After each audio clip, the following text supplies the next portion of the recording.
সারা দেশে একযোগে বোমা হামলার 15 বছর আজ, এখনো আটকে 59 মামলার বিচার কাজ।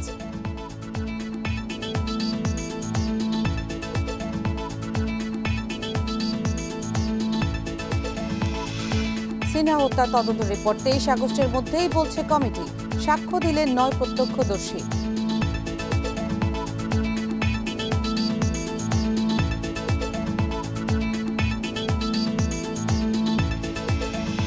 নিষেধাজ্ঞা না মেনেই রাজধানীতে চলছে রাইড শেয়ারিং মোটরসাইকেল, অনিরাপদ যাত্রীরা।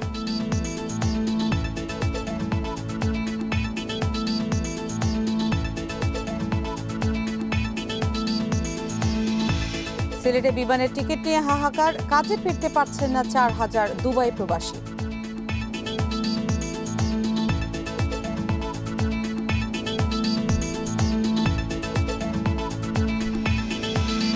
এবং বন্যা বৃষ্টিতে বগুড়ায় ধান চাল সংগ্রহের লক্ষ্য অর্জন নিয়ে সংশয়, দ্বিমত খাদ্য কর্মকর্তাদের।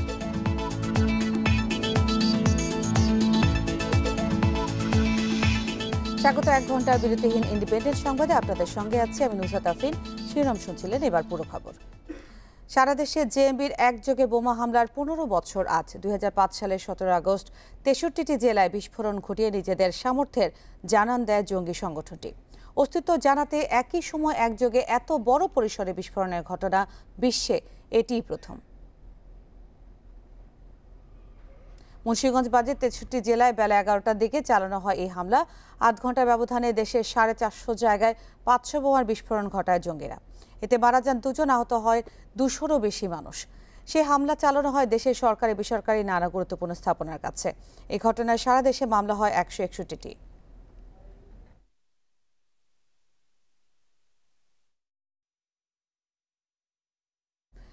এদিকে 15 বছরও শেষ হয়নি সে হামলার বিচার, এখনো আটকে আছে 59টি মামলা। 90 জেএমবি নামে সক্রিয় নিষিদ্ধ ঘোষিত জঙ্গি সংগঠন জেএমবি। অপরাধ বিশেষজ্ঞরা বলছেন, আন্তর্জাতিক প্রভাবের পাশাপাশি দেশীয় রাজনীতির কারণেও উত্থান হয়েছে জঙ্গিবাদের। এখনো পুরোপুরি নির্মূল না হলেও এই সমস্যা সহনীয় পর্যায়ে রয়েছে বলে মত তাদের। জঙ্গি সংগঠন জেএমবির জন্ম 1998 সালে শায়খ আব্দুর রহমানের হাতে। পরে 2005 সালের 17 আগস্ট 63 জেলায় একযোগে বোমা হামলার মাধ্যমে নিজেদের শক্তি প্রদর্শন করে তারা। তবে এর 6 মাসের মধ্যে গ্রেপ্তার হন শায়খ আব্দুর রহমান ও সিদ্দিকুল ইসলাম বা বাংলা ভাই সহ সংগঠনটির প্রায় সব শীর্ষ নেতা। বিচার শেষে 2007 সালে ফাঁসি কার্যকর হয় শায়খ, সিদ্দিকুল সহ 6 জঙ্গির। 17 আগস্টের ওই হামলার পর সারা দেশে মামলা হয় 161টি, আসামি 660 জন। এর মধ্যে রায় হয়েছে 102 মামলার, নানা মেয়াদে সাজা 247 আর মৃত্যুদণ্ড হয়েছে 15 জনের। পলাতক 50 আসামি, এখনও বিচারাধীন 59টি মামলা। বিশেষজ্ঞরা বলছেন, নানা সময়ে রাজনৈতিক কারণেও মাথাচাড়া দিয়ে উঠেছে জঙ্গিবাদ। তবে পুরোপুরি নির্মূল না হলেও একে সহনীয় পর্যায়ে আনতে পেরেছে আইনশৃঙ্খলা বাহিনী। জঙ্গিবাদ দমন করাটা এত সহজ ব্যাপার না। এটা হয়তো ইনিশিয়ালি যেহেতু একটা বাদ, এই বাদটাকে দমন করতে হলে এটা লং টার্ম প্রসেস এবং সোসাইটির ভেতর থেকে এটা প্রিভেন্টিভ মেজার যতক্ষণ পর্যন্ত না নেওয়া যাবে ততক্ষণ পর্যন্ত এর ঝুঁকি কিন্তু থেকেই যাবে। আমরা হার্ডকোর মেজার যেটা সেটা নিতে পেরেছি এবং আমরা দেখেছি জঙ্গি গোষ্ঠীদেরকে আমরা একটা বিষয় জানান দিতে পেরেছি। এদিকে সেই বোমা হামলায় রাজধানী ঢাকায় হয় 17টি মামলা। এর মধ্যে চূড়ান্ত প্রতিবেদন দেয়া হয়েছে 9টির। 4 মামলায় রায় হলেও আরও 4টি মামলা এখনও বিচারাধীন। রাষ্ট্রপক্ষের আইনজীবী বলছেন, সময়মতো সাক্ষী হাজির না হওয়া মামলা নিষ্পত্তিতে বড় বাধা। এখন যেহেতু দীর্ঘদিন লকডাউন ছিল, ভার্চুয়াল পদ্ধতিতে মামলা হয়েছে, সেখানে শুধু জামিনটা হয়েছে, কোনো ট্রায়াল হয়নি।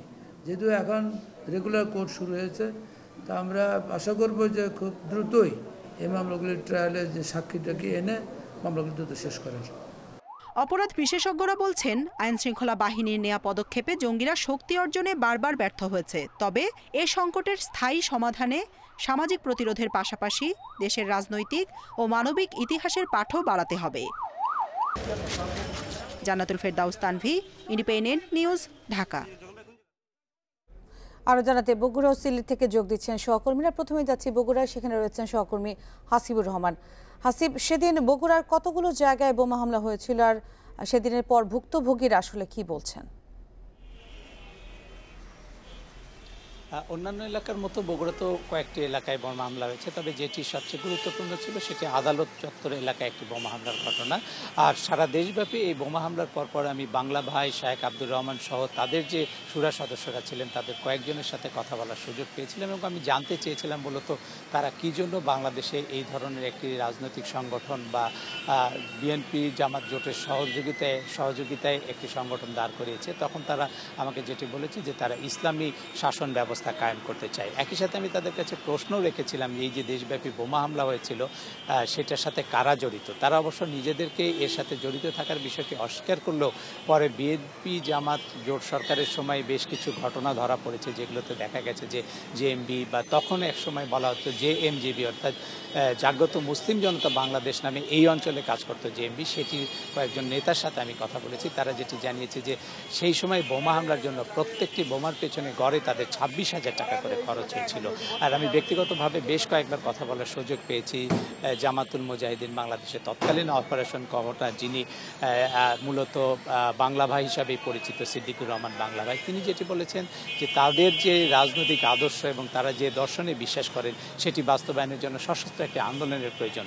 আমি প্রশ্ন করেছিলাম আন্দোলনের জন্য অস্ত্র এবং অর্থের প্রয়োজন সেটি কোথা থেকে আসবে। তখন তারা আমাকে জানিয়েছিলেন দেশের বাইরে থেকে আসবে এবং দেশের ভিতর থেকেও তারা সংগ্রহ করবে। এবং আমি যেটি আত্রাই, রানীনগর এবং রাজশাহী এলাকায় দেখেছি তারা সর্বহারা দমনের নামে বেশ কিছু লোকজনকে হত্যা করেছে এবং তারা এরকম ঘটনা ঘটেছে একজনকে হত্যার পরে গাছে ঝুলিয়ে রেখেছিল, সেই দৃশ্যটিও আমার নজরে আছে। সব মিলিয়ে যেটি হয় যে বাংলা ভাই এবং সিদ্দিকুর রহমান বাংলা ভাইয়ের পাশাপাশি আরও যারা ছিলেন শায়েখ আব্দুর রহমান, তাদেরকে সেই সময় সরকারি এক ধরনের সহযোগিতা আমরা দেখতে পেয়েছি। আমরা যখন তার সাক্ষাৎকার নিতে গিয়েছি তখন আমাদেরকে পুলিশের সহযোগিতায় তাদের কাছে নিয়ে যাওয়া হয়েছিল এবং আমরা যখন তাদের সাথে কথা বলি তখন বাইরে পুলিশও প্রহরায় ছিলেন।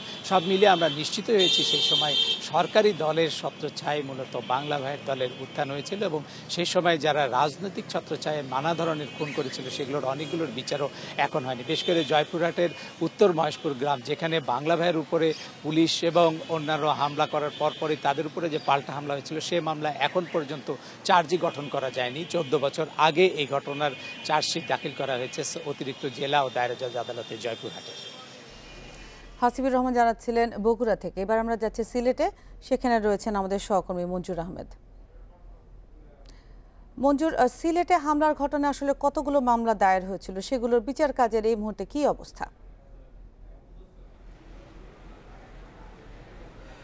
আজ থেকে 15 বছর আগের এই দিনে সিলেটে যে সিরিজ বোমা হামলা হয়েছিল, এই হামলায় কিন্তু সিলেট বিভাগের যে কথা যদি আপনাকে পরিসংখ্যানে তাদের সেখানে কিন্তু 29টি মামলা দায়ের করা হয়েছিল। এর মধ্যে মাত্র একটি মামলা নিষ্পত্তি করা গেছে, সেটা সুনামগঞ্জে, এবং সেই মামলায় 2 জন জঙ্গির 10 বছর করে কারাদণ্ডের আদেশ দেওয়া হয়েছিল।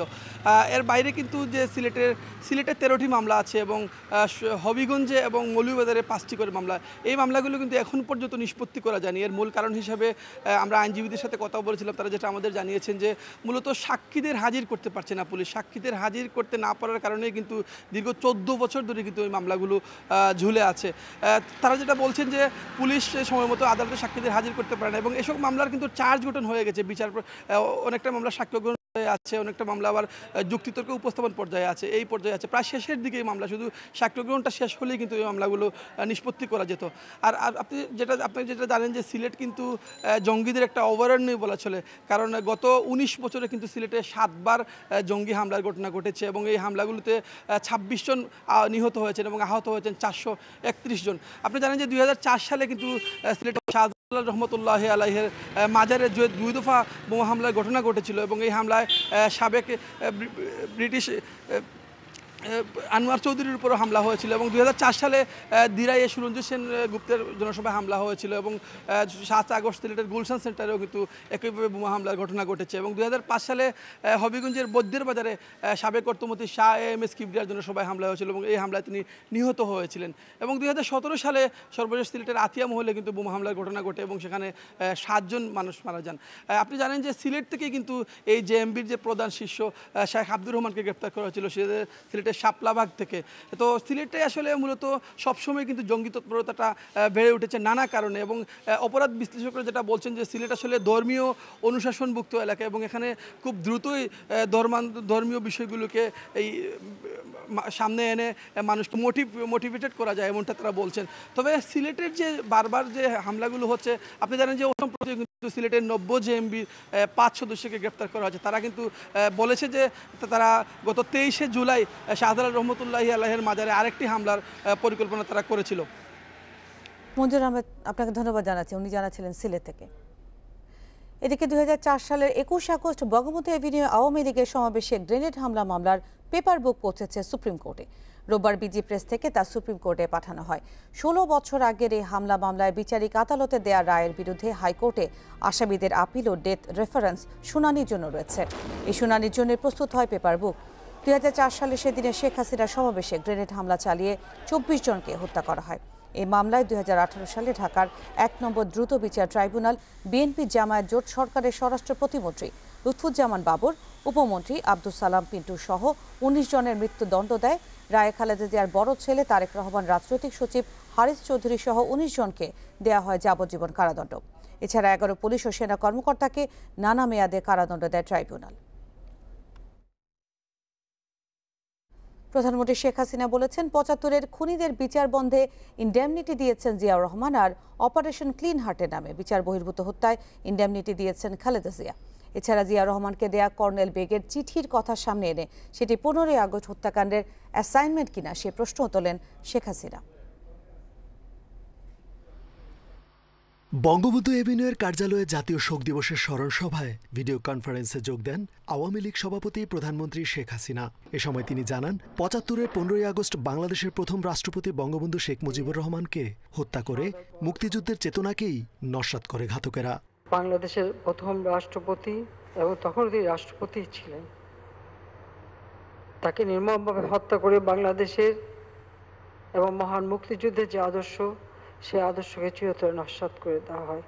পরে মুশতাককে হটিয়ে জিয়াউর রহমান ক্ষমতা দখল করেন জানিয়ে বঙ্গবন্ধু কন্যা বলেন, খুনিদের বিচার বন্ধ করে লিবিয়া পাঠানোর ঘটনা প্রমাণ করে সেই হত্যাকাণ্ডের পরিকল্পনায় ছিলেন জিয়া।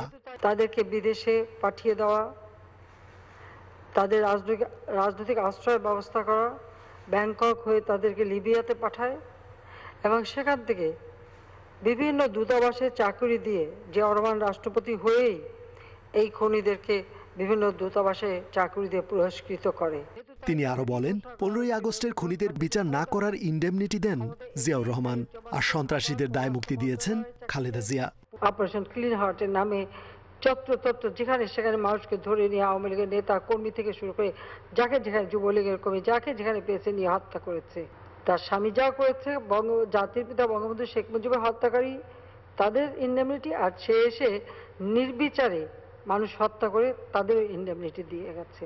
উচ্চ আদালত সামরিক শাসনামলে জারি করা অধ্যাদেশ বাতিল করে দেশকে অশুভ শক্তির হাত থেকে রক্ষা করেছে উল্লেখ করে শেখ হাসিনা জানান, দেশবাসীর মধ্যে আবারও মুক্তিযুদ্ধের চেতনা ফিরে এসেছে। রিজওয়ানুল হক, ইন্ডিপেন্ডেন্ট নিউজ, ঢাকা। অবসরপ্রাপ্ত মেজর সিনহা রাশেদ হত্যার ঘটনায় গণশুনানিতে প্রত্যক্ষদর্শীদের সাক্ষ্য নিয়েছে স্বরাষ্ট্র মন্ত্রণালয়ে গঠিত তদন্ত কমিটি। টেকটাফের বাহারছড়ায় প্রায় 6 ঘন্টা ধরে চলে কার্যক্রম।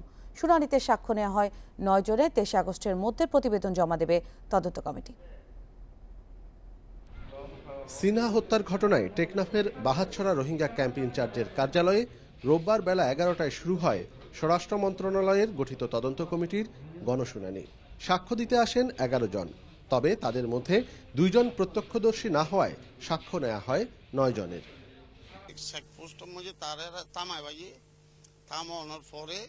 ওনাকে চেকপোস্টে থামতে বলা হয়েছিল, পরে গাড়ি থেকেও নামতে বলা হয়। আমি এখানে বললাম যে মোয়াজ্জেম সাহেব সচক্ষে সব দেখেছেন ছাদের উপর থেকে।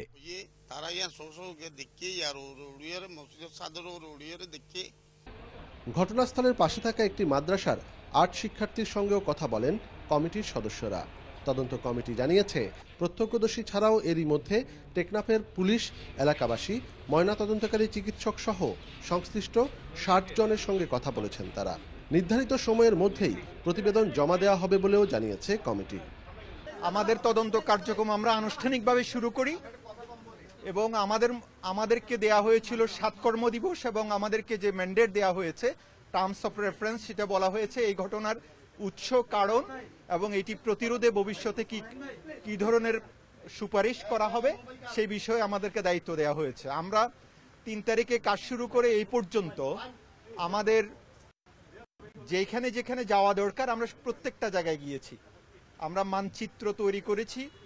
ঘটনার পর থেকেই বিভিন্ন সামাজিক যোগাযোগ মাধ্যম ও গণমাধ্যমে বিভিন্ন সংস্থার মুখোমুখি অবস্থানের খবরকে নাকচ করেছেন তদন্ত কমিটির প্রধান। বরং তদন্ত কাজে সব সংস্থার মধ্যে সমন্বয় ও সহযোগিতা রয়েছে বলে জানান তিনি। বলি, তদন্ত কমিটির আহ্বায়ক হিসেবে আমার এখানে সদস্যরা রয়েছেন।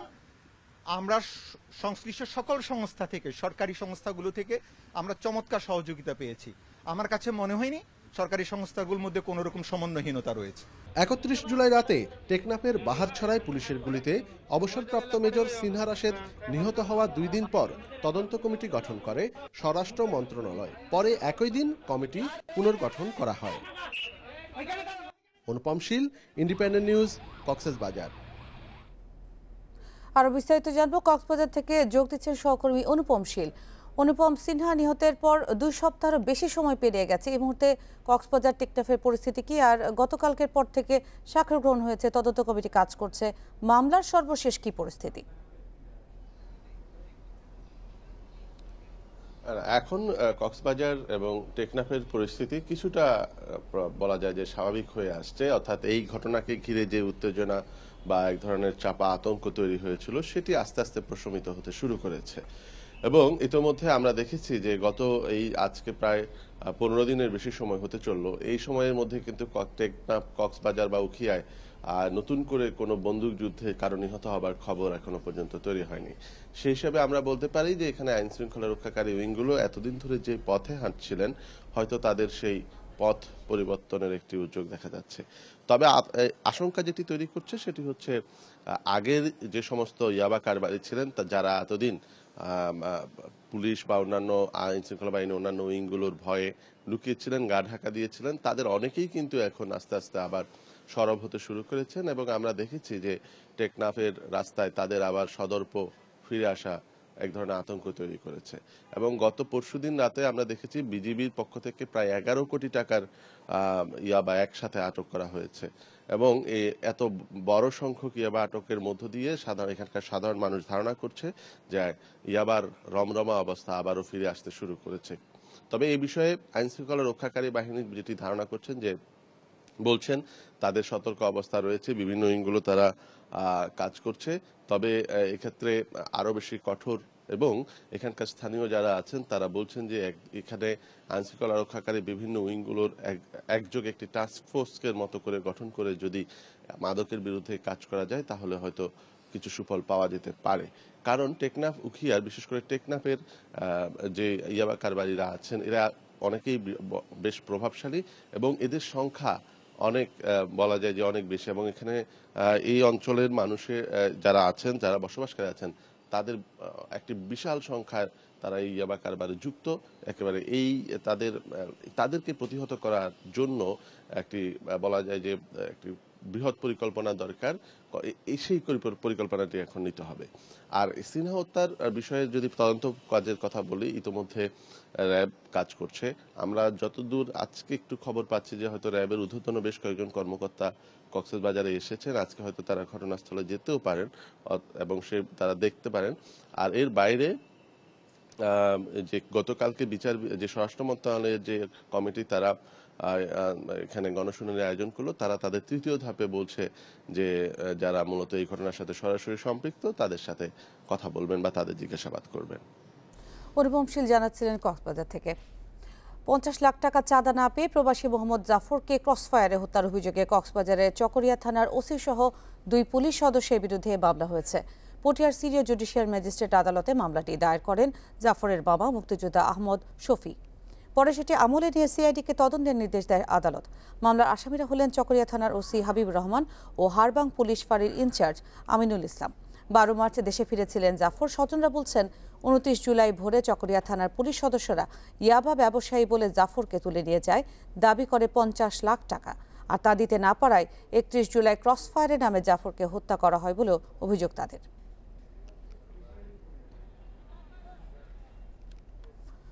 কুর্মিটোলায় ঢাকা বিশ্ববিদ্যালয়ের ছাত্রী ধর্ষণ মামলায় একমাত্র আসামি মজনুর বিরুদ্ধে অভিযোগ গঠনের শুনানি হবে 26 আগস্ট। ঢাকার নারী ও শিশু নির্যাতন দমন ট্রাইব্যুনাল 7-এর বিচারক এদিন ঠিক করেন। 16 মার্চ ঢাকার মুখ্য মহানগর হাকিম আদালতে অভিযোগপত্র দাখিল করে মহানগর গোয়েন্দা পুলিশ। তাতে বলা হয়, আসামি মজনুর বিরুদ্ধে ধর্ষণ ও শারীরিক নির্যাতনের প্রাথমিক প্রমাণ পাওয়া গেছে। 5 জানুয়ারি কুর্মিটোলা বাসস্ট্যান্ডের পাশে ধর্ষণের শিকার হন ঢাকা বিশ্ববিদ্যালয়ের এক ছাত্রী। এই ঘটনায় পরে গ্রেফতার করা হয় মজনুকে। সে এখন কারাগারে রয়েছে।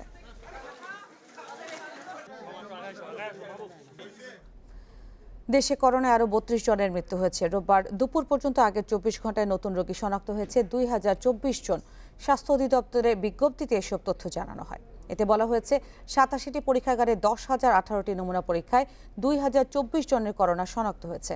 পরীক্ষা বিবেচনায় শনাক্তের হার 20.20%। এ নিয়ে মোট করোনা আক্রান্ত 2,76,549 জন। আরও 1,315 জন সুস্থ হওয়ায় এই সংখ্যা এখন 1,58,950 জন। 24 ঘন্টায় মৃতদের মধ্যে পুরুষ 25 এবং নারী 7 জন। এ পর্যন্ত দেশে করোনায় প্রাণ হারিয়েছেন 3,657 জন। বিআরটি এর নিষেধাজ্ঞা উপেক্ষা করেই রাজধানীতে রাইড শেয়ারিং অ্যাপের মোটরসাইকেল চলছে। এসব মোটরসাইকেল চালক অ্যাপে নির্ধারিত ভাড়ার পরিবর্তে চুক্তিভিত্তিক যাত্রী বহন করছেন। এতে নিরাপত্তাহীনতায় ভুগছেন যাত্রীরা। আর চালকরা বলছেন, বাধ্য হয়ে তারা এইভাবে যাত্রী বহন করছে। তাদের দাবি, অ্যাপ চালু না হওয়ার কারণে প্রত্যাশা মাফিক যাত্রী পাওয়া যাচ্ছে না। তবে বিআরটিএ বলছে, সহসাই মোটরসাইকেল চালুর অনুমতি দেওয়া হবে না। রাজধানীর বিভিন্ন সড়কের মোড়ে সক্রিয় হয়ে উঠেছে উবার, পাঠাও, সহজ সহ রাইড শেয়ারিং প্রতিষ্ঠানগুলোর চালকরা। অ্যাপে সেবা দেওয়ার সুযোগ আপাতত না থাকলেও এখন চুক্তিভিত্তিক চলছে মোটরসাইকেল। করোনা ভাইরাসের প্রকোপ ঠেকাতে রাইড শেয়ারিং সেবা বন্ধ রাখা হয়েছে। তবে সীমিত আকারে প্রাইভেট কার, জিপ, মাইক্রোবাস ও অ্যাম্বুলেন্স চলাচলের অনুমতি দিয়েছে সরকার। এ অবস্থায় বেকায়দায় পড়েছেন এই পেশার সঙ্গে যুক্ত প্রায় 2 লাখ চালক। আর নিরাপত্তা শঙ্কায় রয়েছেন যাত্রীরা। অ্যাপস থাকলে একটা নির্দিষ্ট অ্যামাউন্ট আছে, ওই অ্যামাউন্টে আমরা ভাড়াটা নিতে পারি। না হলে অনেকে ইচ্ছা মতো 60 টাকা, 70 টাকা, 50 টাকাও বলে। বাসা থেকে বের হয়ে রাস্তাঘাট আইসা দাঁড়ায় থেকে মানুষও হয়রানি করে, যে যাবে না তাকেও বলতেছে, ভাই যাবেন কোথায় যাবেন কোথায়। তো অ্যাপস থাকলে এই সমস্যাটা হতো না। সবচেয়ে বেশি দুর্ঘটনাগুলো বাইকে হচ্ছে, ছিনতাইগুলো বাইকে হচ্ছে, বিভিন্ন জায়গায় যাওয়ার পরে মার্ডারগুলো বাইকে হচ্ছে। এগুলোর কারণে দেখা যাচ্ছে আমি নিজের রিস্কটা আমি নিজে নিয়ে যাইতে হচ্ছে। বাংলাদেশ সড়ক পরিবহন কর্তৃপক্ষ বলছে, এখনো মোটরসাইকেল চালুর বিষয়ে কোনো সিদ্ধান্ত হয়নি। তবে রাস্তায় চুক্তিভিত্তিক বাইক চলছে বলে অভিযোগ আছে, সেগুলোর বিরুদ্ধে ব্যবস্থা নেওয়া হবে। এই সমস্ত পরিবহন সেক্টরে যে শারীরিক যে বা সামাজিক যে দূরত্ব যেটা মেনটেন করার কথা বা স্বাস্থ্যবিধি যেটা প্রতিপালন করার কথা, সেই পরিবহনে যদি কেউ সেটা প্রতিপালন না করে থাকে, আমাদেরকে নিয়মিত মোবাইল কোড কিন্তু পরিচালিত হচ্ছে। আমাদের মোবাইল কোডের ঢাকা শহরে 9টা মোবাইল কোড পরিচালিত হচ্ছে। এদিকে রাইড শেয়ারিং এ স্বাস্থ্যবিধি মানার বিষয়টি সর্বাধিক নিশ্চিত করা যায় এমন দাবি তুলে যত দ্রুত সম্ভব এই সেবা কার্যক্রম চালুর আহ্বান প্ল্যাটফর্মগুলোর। জুলাই 1 তারিখে একটি নির্দেশনা পাই যে যতগুলি রাইড শেয়ারিং কোম্পানির কার এনলিস্টেড আছে তাদের মধ্যে 1819টি গাড়ি লঞ্চ করা যাবে জুলাইয়ের 1 তারিখ থেকে।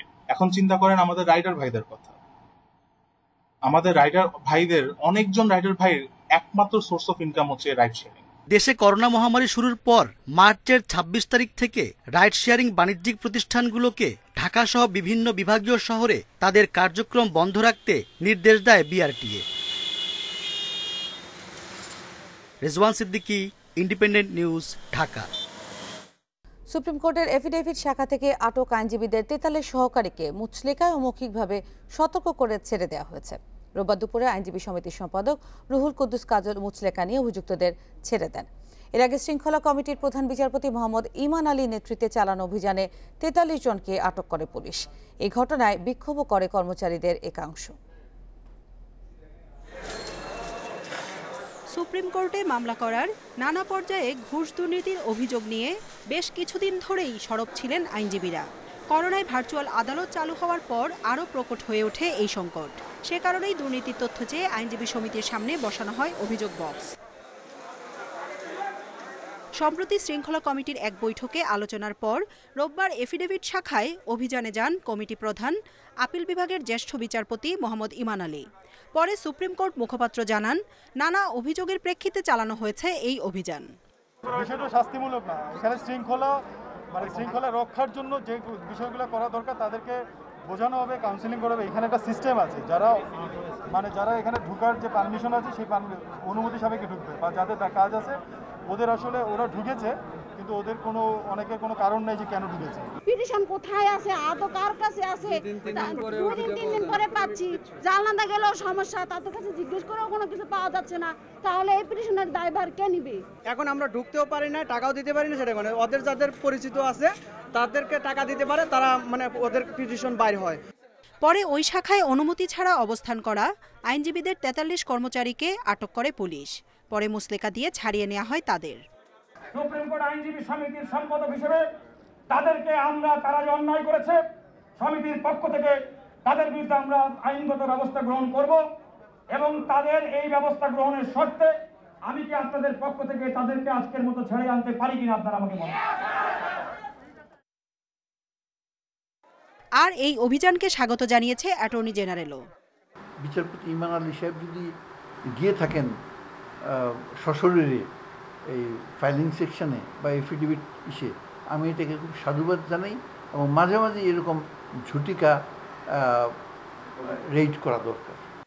এদিকে হাইকোর্ট বিভাগের বেঞ্চ অফিসার মোর্শেদুল হাসানের বিরুদ্ধে অসদাচরণের বিভাগীয় মামলা তদন্তে প্রাথমিক সত্যতা পাওয়ায় তাকে বরখাস্ত করার কথা জানানো হয়েছে বিজ্ঞপ্তিতে। জান্নাতুল ফেরদাউস তানভি, ইন্ডিপেন্ডেন্ট নিউজ, ঢাকা।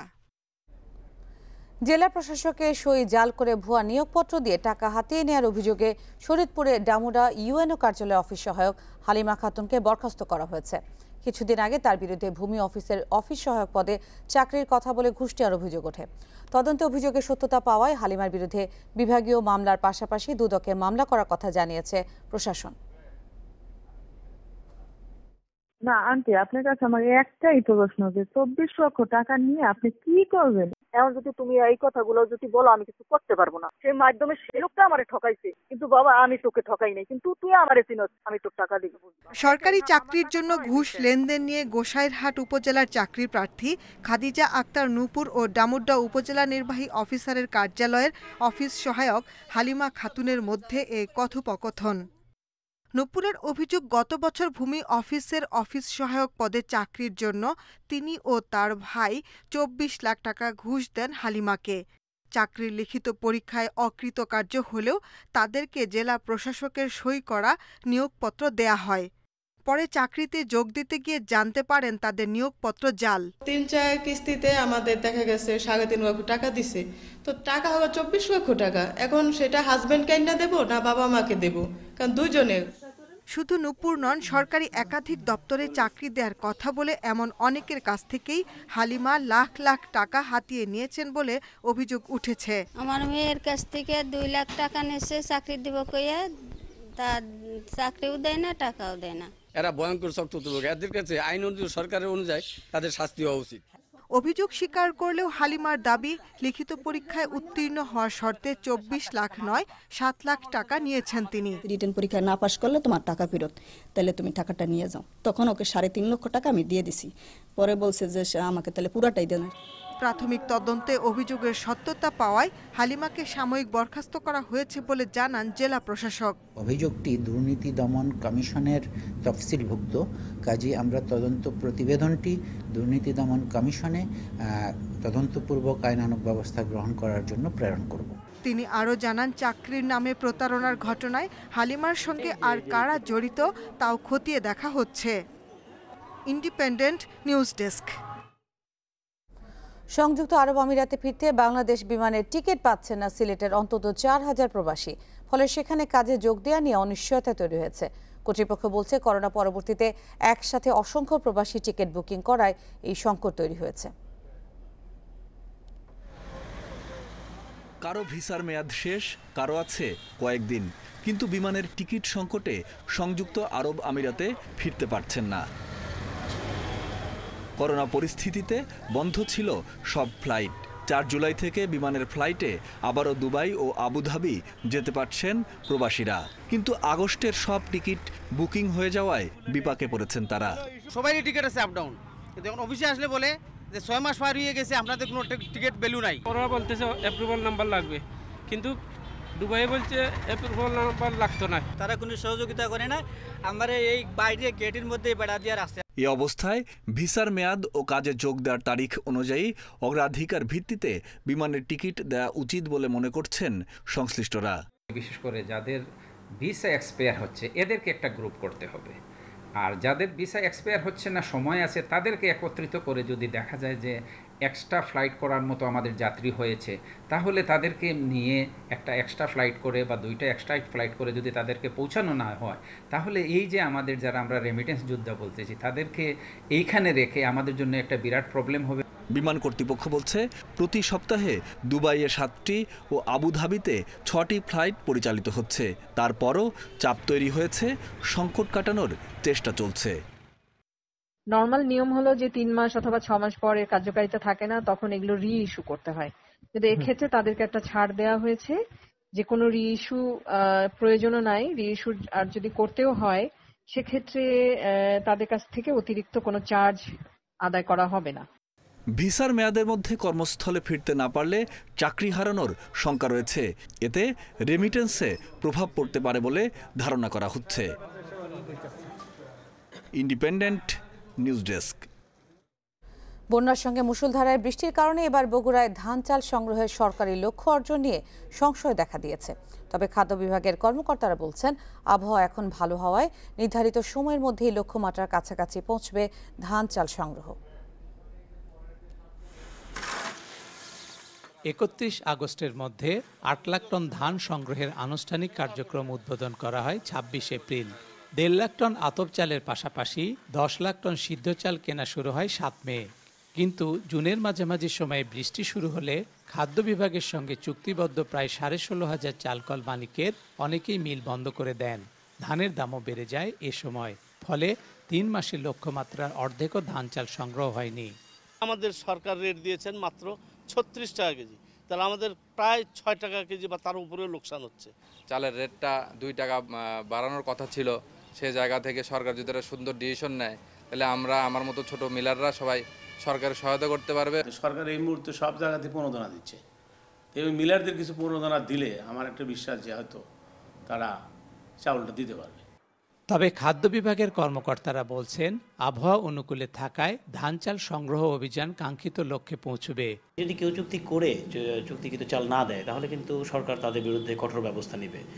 আমরা পাশাপাশি আমাদের ধান সংগ্রহ আমাদের 50% হয়েছে, এবং যদি কোনো মিলার এবং যারা আসছে আমরা তাদের অত্যন্ত দ্রুততার সাথে তারা যাতে কোনো হয়রানি না হয় এই বিষয়ে কিন্তু আমরা আমাদের অবস্থানে কঠোর আছি। খাদ্য অধিদপ্তর এবার 26 টাকা কেজি দরে ধান, 35 টাকা কেজি দরে আতপ চাল আর 36 টাকা কেজি দরে সিদ্ধ চাল কিনছে। বগুড়ায় এবার জুলাই মাসে বৃষ্টি হয়েছে 436 মিলিমিটার। 3 দফা বন্যায় প্লাবিত হয় তিস্তা ও ব্রহ্মপুত্র অববাহিকার বিস্তীর্ণ অঞ্চল। Hasibur Rahman, independent news, Bogura. দেখছেন বিরতিহীন ইন্ডিপেন্ডেন্ট সংবাদ, এতে আরো যা থাকছে। তৈরি পোশাক ব্যবসার জন্য বাণিজ্য মন্ত্রণালয়ের 10 সুপারিশ, দীর্ঘস্থায়ী পরিকল্পনার তাগিদ।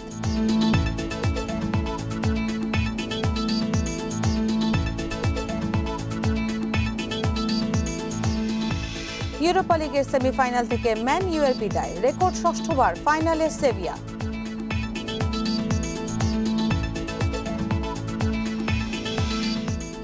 বাংলা সাহিত্যের অন্যতম প্রধান কবি শামসুর রহমানের 14তম মৃত্যুবার্ষিকী আজ।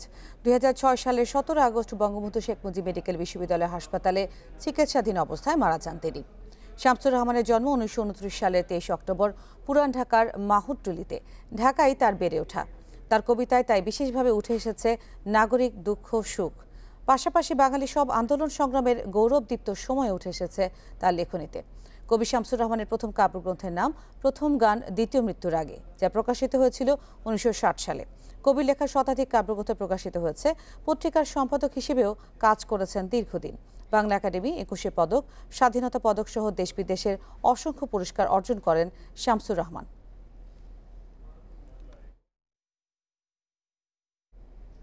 5 মাস বন্ধ থাকার পর আজ থেকে খুলে দেওয়া হচ্ছে কক্সবাজারের পর্যটন কেন্দ্র ও হোটেল মোটেল। তবে করোনা পরিস্থিতির কারণে স্বাস্থ্যবিধি মেনে চলার নির্দেশনা দেওয়া হয়েছে পর্যটক ও পর্যটন সংশ্লিষ্টদের। প্রাথমিকভাবে কক্সবাজার পৌর এলাকা, এরপর পর্যায়ক্রমে জেলার সব দর্শনীয় স্থান খুলে দেওয়া হবে। কক্সবাজারের পর্যটন কেন্দ্রগুলো খুলে দিতে খাতভিত্তিক বিভিন্ন নির্দেশনা তৈরি করা হয়েছে।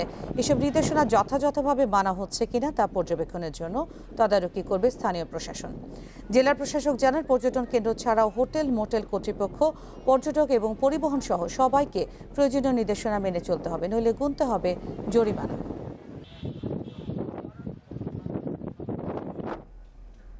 জিডিপি প্রবৃদ্ধির হার নিয়ে সন্দেহ প্রকাশ করেছে গবেষণা প্রতিষ্ঠান centre for policy dialogue CPD.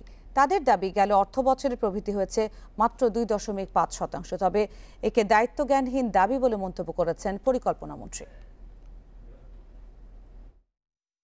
12 August 2019-20 অর্থ বছরের জিডিপি প্রবৃদ্ধির হার প্রকাশ করেছে পরিসংখ্যান ব্যুরো। তারা বলেছে, জিডিপির হার 5.24%। এই হিসাবের সাথে বাস্তবতার মিল নেই বলে মন্তব্য করেছে সিপিডি। এক্ষেত্রে পরিসংখ্যান ব্যুরো বিশ্বাসযোগ্যতা হারাচ্ছে বলে দাবি প্রতিষ্ঠানটির। তারা বলছে, প্রকৃত জিডিপি প্রবৃদ্ধি 2.5%। প্রবৃদ্ধির যদি মাত্রা ধরি জুলাই মাসে, তাহলে সেটা কম ছিল। তারপরে এসে যোগ হয়েছে ফোর্থ কোয়ার্টারে, যেখানে প্রবৃদ্ধির তো প্রশ্নই আসে না। গতবারের জিডিপির তুলনায় ঋণাত্মক প্রবৃদ্ধি হয়েছে। তো সেইটাকে সবটাই বিবেচনা নিয়েই আমরা বলছি যে 5.24%-এর যেটা প্রাক্কলন করা হয়েছে, সেটা আমরা বলছি যে এটা বাস্তবতার সাথে মিল খাচ্ছে না। ভার্চুয়াল সংবাদ সম্মেলনে সিপিডি নির্বাহী পরিচালক ফাহমিদা খাতুন বলেন, গেল অর্থবছরের প্রথম 9 মাসে দেশি বিদেশি বিনিয়োগ ও রপ্তানি আয় কমেছে। করোনা মহামারীতে খাতগুলোতে কোনো প্রবৃদ্ধি হয়নি। তিনি মন্তব্য করেন, জিডিপি প্রবৃদ্ধির হারও রাজনৈতিকভাবে প্রভাবিত করা হচ্ছে। এটা একটা রাজনৈতিক সংখ্যায় পরিণত হয়েছে এবং এটার মাধ্যমে সরকারের যে সাফল্য, সেই সাফল্যটাকে দেখানো হয়। প্রবৃদ্ধির ফলে যদি কর্মসংস্থান সৃষ্টি না হয়, প্রবৃদ্ধির ফলে যদি দারিদ্র্য না কমে, বৈষম্য না কমে, তাহলে সেই প্রবৃদ্ধি কোনো ধরনের অর্থবহ হয় না। সিপিডির বক্তব্যের প্রতিবাদ জানিয়েছেন পরিকল্পনা মন্ত্রী এম এ মান্নান। তিনি মন্তব্য করেন, দায়িত্ব জ্ঞানহীনতার পরিচয় দিয়েছে প্রতিষ্ঠানটি। এটা আমি প্রতিবাদ করি। এই ধরনের দায়িত্ব জ্ঞানহীন মন্তব্য যদি তাদের কাছে কোনো না থাকে, প্রত্যক্ষ কোনো স্টাডি বা প্রমাণ না থাকে, এটা বলা সঠিক নয়। তিনি আরো বলেন, স্বাধীনভাবে কাজ করছে পরিসংখ্যান ব্যুরো বিবিএস। নতুন করে কমিশন গঠনের কোনো প্রয়োজন নেই। Irene Khatun, Independent news, Dhaka. তৈরি পোশাক খাতে ব্যবসা সহজ করতে 10টি সুপারিশ তৈরি করেছে বাণিজ্য মন্ত্রণালয়। এতে বিদেশি বিনিয়োগের পাশাপাশি প্রতিষ্ঠান অবসায়নের সুযোগও রাখা হয়েছে। ব্যবসায়ীরা বলছেন, পোশাক খাতে ঢালাওভাবে বিদেশি বিনিয়োগ সুযোগ না দিয়ে ফাইবার ও ওভেন ফ্যাব্রিক্স উৎপাদনের সুযোগ রাখা যেতে পারে। আর বিশ্লেষকরা বলছেন, প্রতিযোগিতামূলক বাজারে টিকে থাকতে হলে দীর্ঘমেয়াদী পরিকল্পনা জরুরি। তৈরি পোশাক শিল্পে মেড ইন বাংলাদেশের পরিচিতি বিশ্বজুড়ে। বর্তমানে প্রতিযোগিতার এই বাজারে পোশাক খাতে অনেক দেশ এগিয়ে যাওয়ায় নতুন করে ভাবতে হচ্ছে বাংলাদেশকে। এ অবস্থায় ব্যবসা সম্প্রসারণ ও সহজীকরণে নীতিমালা ও কিছু নির্দেশনা তৈরি করেছে বাণিজ্য মন্ত্রণালয়।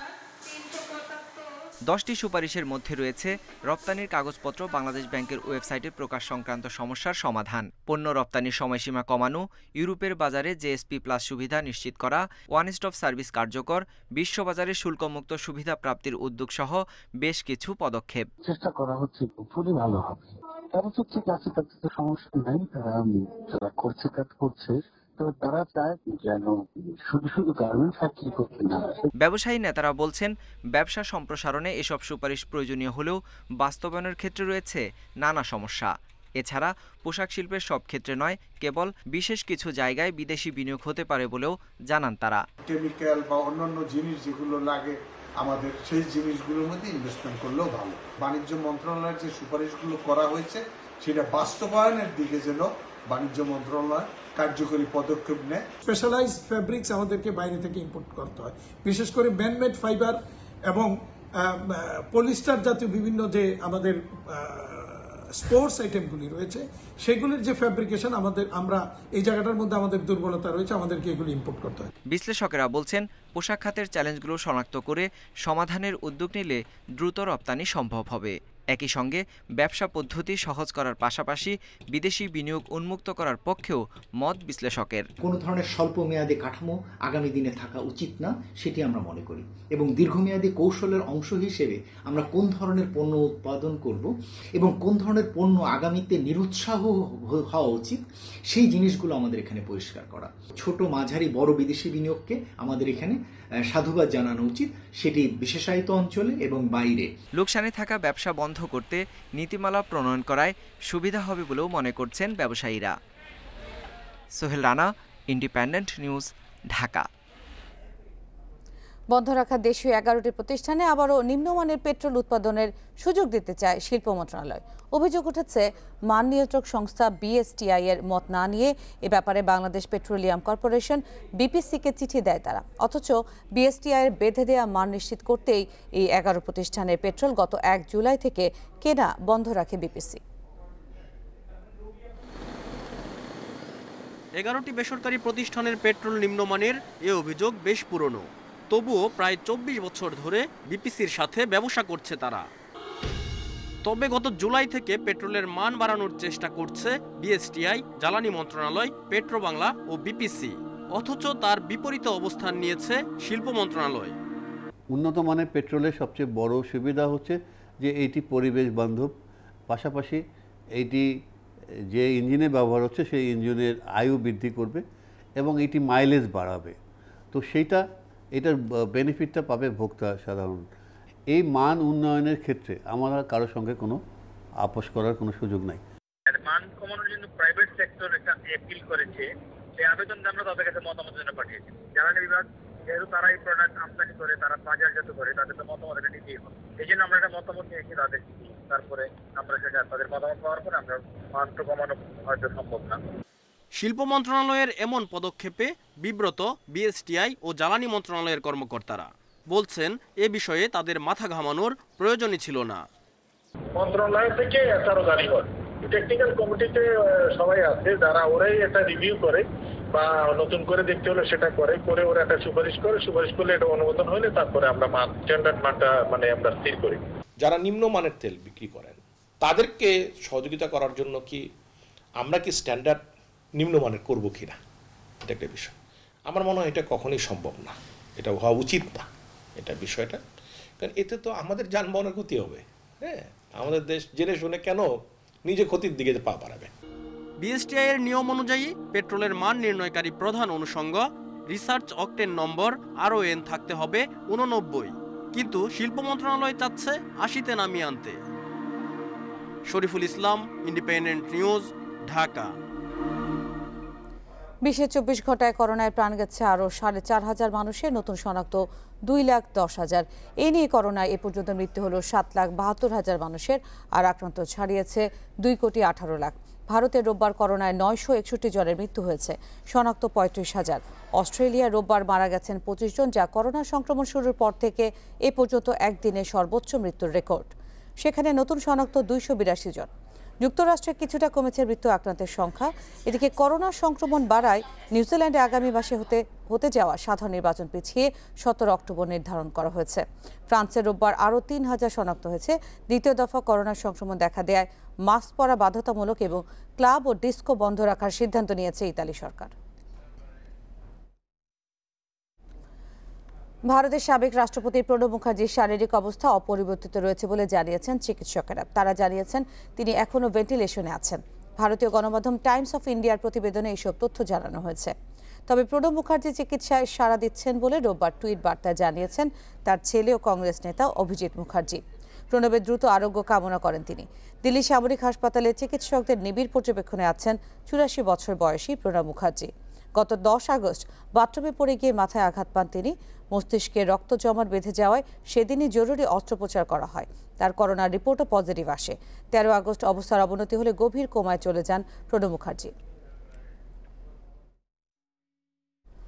সোমালিয়ায় হোটেলে বোমা হামলা ও গোলাগুলিতে অন্তত 17 জন নিহত হয়েছে। পাল্টা হামলায় 4 হামলাকারী নিহত হয়েছে বলে জানিয়েছে পুলিশ।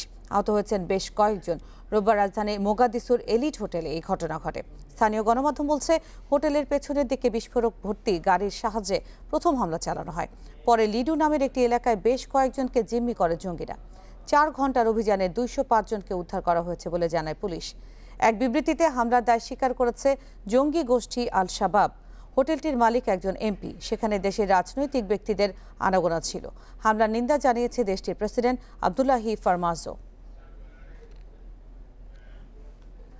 টেস্ট আর টি-20 দুই অধিনায়ক মুমিনুল আর মাহমুদুল্লাহ অনুশীলন শুরু করেছেন আগেই। এবার সেই দলে যোগ দিলেন ওয়ানডে অধিনায়ক তামিম ইকবাল। বৃষ্টির বাধার মধ্যেও ফিটনেস ও ব্যাটিং ঝালিয়ে নিয়েছেন তিনি। ব্যক্তিগত অনুশীলনে আরেক সংযোজন পেসার মুস্তাফিজুর রহমান। টেস্ট ও টি-20 অধিনায়ক আগেই ফিরেছেন অনুশীলনে, বাকি ছিল ওয়ানডে অধিনায়ক তামিমের মাঠে ফেরা। চিকিৎসা শেষে লন্ডন থেকে ফিরে 14 দিনের কোয়ারেন্টিন শেষ করেছেন। শারীরিক অবস্থাও ভালো, তাই অনুশীলনে আর দেরি কেন, অবশেষে ফিরলেন তামিম। দীর্ঘদিন বদ্ধ জীবন কাটানোর পর ফিরেছেন মিরপুরে। হোম অফ ক্রিকেটে পাওয়া গেল চিরচেনা তামিমকে। বৃষ্টির বাধা পায়ে ঠেলে ফিটনেসের পাশে সেরেছেন ব্যাটিং অনুশীলনও। একই দিনে মুস্তাফিজুর রহমানও বল হাতে নেওয়ার প্রস্তুতি সেরেছেন। লকডাউনে সাতক্ষীরাতে বেশিরভাগ সময় কাটিয়েছেন। শ্রীলঙ্কা সফর নিশ্চিত হওয়ার পর ঘরে বসে থাকার উপায় নেই, ছুটে এসেছেন মিরপুরে নিজেকে প্রস্তুত করতে। প্রথম দিন বোলিংয়ে যাননি, শুধু ফিটনেসের কাজ করেছেন। এদিন মাহমুদুল্লাহ তাইজুল বিসিবির বেঁধে দেওয়ার সময়ে প্রস্তুতি সেরেছেন। টাইগার টি-20 অধিনায়ক স্কিলের কাজের দিকে মনোযোগ দিয়েছেন বেশি। বোলিং স্টাইলে পরিবর্তন এনে আরও সাফল্য পেতে চান তাইজুল। ফিটনেসের কাজের চেয়ে নতুন অ্যাকশন আয়ত্ত করতে পরিশ্রম করছেন এই স্পিনার। পছন্দের ক্রিকেটারদের মধ্যে অনেক সময় কিছুটা পরিবর্তন আনতে চান কোচ। ভিক্টোরিও তেমনটা চান তাইজুলের মধ্যে। নতুন অ্যাকশনে নতুন তাইজুল জ্বলে উঠতে পারবেন কিনা দেখা যাবে শ্রীলঙ্কা সফরে। Mazharul Islam, independent news. মহেন্দ্র সিং ধোনির হঠাৎ অবসরে অবাক হওয়ার খুব সুযোগ নেই, কারণ বয়সের কাছে হার মানতেই হবে। তবে পুরো ক্রিকেট বিশ্বে শুভকামনা পেয়েছেন ধোনি। সেই তালিকায় আছেন বাংলাদেশের ক্রিকেটাররাও। করোনাকালে ইনস্টাগ্রাম পোস্টে আন্তর্জাতিক ক্রিকেট থেকে নিজের বিদায়ী বার্তা জানান এমএস। এই ঘোষণার জন্য ভারতের স্বাধীনতা দিবস 15 আগস্টকে বেছে নেন তিনি। ক্যাপ্টেন কুলের বর্ণাঢ্য ক্যারিয়ার কোহলি, রোহিত, রায়নারা যেমন স্মরণ করেছেন, তেমনি স্মরণ করেছেন বাংলাদেশের ক্রিকেটাররা। ধোনির ক্রিকেট ক্যারিয়ারকে অনুপ্রেরণাদায়ী বলছেন সাকিব। মুশফিক, তামিম, লিটনরাও ধোনির আগামীর পথ চলায় শুভকামনা জানিয়েছেন। চট্টগ্রামে ধোনির ওডিআই অভিষেক উইকেট কিপার ছিলেন খালেদ মাসুদ পাইলট। সেই ম্যাচে ধোনিকে রান আউট করেন তিনি। বিদায় বেলায় বাংলাদেশের এই সাবেক অধিনায়কের শুভকামনাও পেয়েছেন ধোনি। বিশ্ব দাবা অলিম্পিয়াডে দল হিসেবে বাংলাদেশ সফল না হলেও আন্তর্জাতিক মাস্টার ফাহাদ রহমান ঠিকই চমক দেখিয়েছেন। শেষ দিনে 2 ড্র আর 1 জয়ে মোট 5 গেম পয়েন্ট নিয়ে দেশিদের মধ্যে সবার উপরে এই দাবারও। অনলাইন প্ল্যাটফর্মের এই টুর্নামেন্টে নিজের পারফরমেন্স নিয়ে সন্তুষ্ট হলেও রেটিং পয়েন্ট যোগ না হওয়ার হতাশা রয়েছে ফাহাদের। করোনায় অবরুদ্ধ ক্রীড়াঙ্গন, অন্য সবার মাঠে ফেরার প্রস্তুতি, কিন্তু ব্যতিক্রম দাবারু ফাহাদ রহমান। নিজ ঘরে বসে বিশ্ব সেরাদের সাথে প্রতিযোগিতায় নেমেছিলেন, পেয়েছেন সাফল্য। আবারও প্রমাণ করেছেন নিজের প্রতিভা, সামর্থ্য আর সম্ভাবনা। মহামারীকালে বিকল্প উপায়ে অনলাইনে হয়েছে বিশ্ব দাবা অলিম্পিয়াড। দেশের গ্র্যান্ডমাস্টারদের ব্যর্থতায় একমাত্র সফল আন্তর্জাতিক মাস্টার ফাহাদ। জার্মানি ও অস্ট্রেলিয়ার 2 গ্র্যান্ডমাস্টার সহ হারিয়েছেন 4 প্রতিযোগীকে। 2টি করে ড্র আর হারে গেম পয়েন্ট 5। গ্র্যান্ডমাস্টারদের হারিয়ে দেওয়াটাই বড় প্রাপ্তি। খেলাটা একটু কমপ্লিকেটেড হয়েছে আর কি। ওর একটা পয়েন্ট আপ ছিল, কিন্তু ওর উইকনেস ছিল অনেক পজিশনে। সো এটা আস্তে আস্তে আমি কনভার্ট করছি আর কি উইনিংয়ে। সো পরে টাইম পেশায় যে দুইজনে একটু ভুল খেলছি, কিন্তু শেষমেশ আমি জিতছি। আর অস্ট্রেলিয়া গ্র্যান্ড মাস্টারের সঙ্গে যেটা হয়েছে সেটা আমি হোয়াইট ছিলাম। প্রথমে আমি ফাইটিং ওপেনিংয়ে খেলছি আর কি। পরে যা মানে একটা পজিশনে যে আমার একটু খারাপ হয়ে গেছিলো, পরে যে আমি আবার ওটা রিকভার করছি আর কি। পরে আস্তে আস্তে ওটা কি উইন করে ফেলছি আর কি।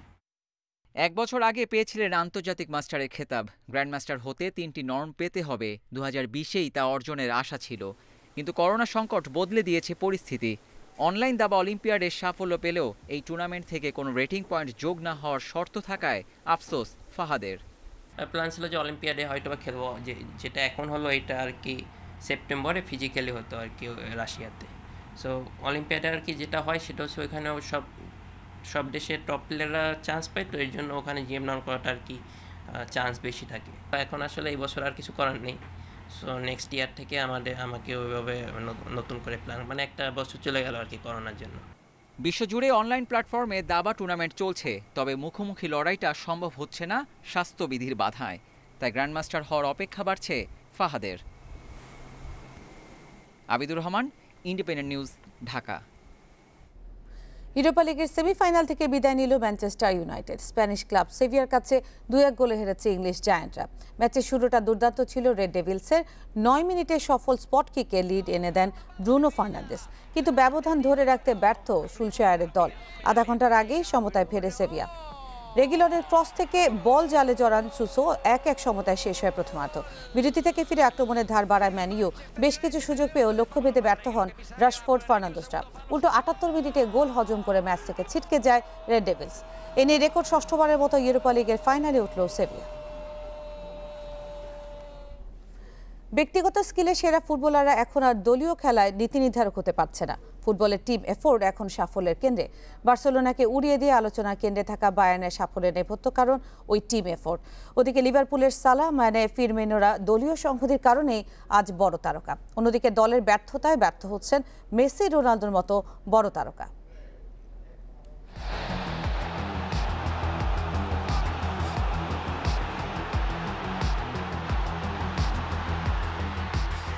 যেখানে দলের চেয়ে খেলোয়াড় বেশি আলো ছড়ান, সেসব দলের শিরোপা জয়ের দিন শেষ হচ্ছে আস্তে আস্তে। একাই 100 হওয়ার দিন ফুরিয়েছে ফুটবলে। মেসি, রোনালদোর আধিপত্যের দিনও বুঝি শেষ হলো। ফুটবল এখন অনেক বেশি পাওয়ার আর এনার্জির খেলা। টিকি টাকা এখন ব্যর্থ ফর্মুলা। কি ক্লাব ফুটবল আর কি জাতীয় দলের খেলা, সাফল্যের মূল তরিকা এখন গতি আর পাওয়ার। বিগত 2 বিশ্বকাপ জয়ী দলের নাম ভাবুন, জার্মানি, ফ্রান্স। এবারের চ্যাম্পিয়ন্স লিগের 4 সেমিফাইনালিস্ট দলই জার্মান ও ফরাসি। লিভারপুলের সফলতার কারণও একই। খেলার ধরন পরিবর্তন হয়েছে। টিকি টাকা দিয়ে এখন আর সফল হওয়া যাবে না। এনার্জি, ফিটনেস গুরুত্বপূর্ণ এবং লম্বা সময় ধরে তা ধরে রাখা। বায়ার্নের খেলা দেখেন, ওদের পাসিং মুভমেন্ট অনুসরণীয়। জার্মানি, ফ্রান্স যে পাওয়ার ফুটবল খেলে তা বলার অপেক্ষা রাখে না। ওদের শীর্ষ ক্লাবগুলোও তাই। এমনকি লিভারপুল, ম্যান সিটির মতো ইংলিশ সফল ক্লাবগুলো শক্তির চর্চা করে শৈল্পিকভাবে। বার্সেলোনা, ইউভেন্টাসে মেসি, রোনালদোর মতো বিশ্বসেরা ফুটবলার থাকা সত্ত্বেও তারা পিছিয়ে দলীয় এনার্জিতে। বার্সার খেলোয়াড়দের গড় বয়স 29 আর ইউভেন্টাসের 30-এর কোঠায়। লিভারপুল বা বায়ার্নের খেলা লক্ষ্য করুন। এ সময়ে সফল হতে গেলে অনেক বেশি গতি দরকার, শক্তি দরকার। বার্সা যদি তারুণ্যে জোর দিত, আরো ভালো করত। মেসির সঙ্গে আনসু ফাতির মতো তরুণ উদ্যমী ফুটবলারদের সুযোগ দেওয়া উচিত। বায়ার্নের বিপক্ষে 8-2 গোলে হারের পর জোরালোভাবে প্রশ্ন উঠেছে মেসির বার্সায় থাকা উচিত কিনা। আর রোনালদো ইউভে ছাড়তে পারে এমন ইঙ্গিত তো ইউভেন্টাসই দিচ্ছে। তবে কি এখানেই শেষ 2 মহাতারকার তারকা জীবন? জবাবটা দেবে সময়। ফেরদৌস ইসলাম, ইন্ডিপেন্ডেন্ট নিউজ।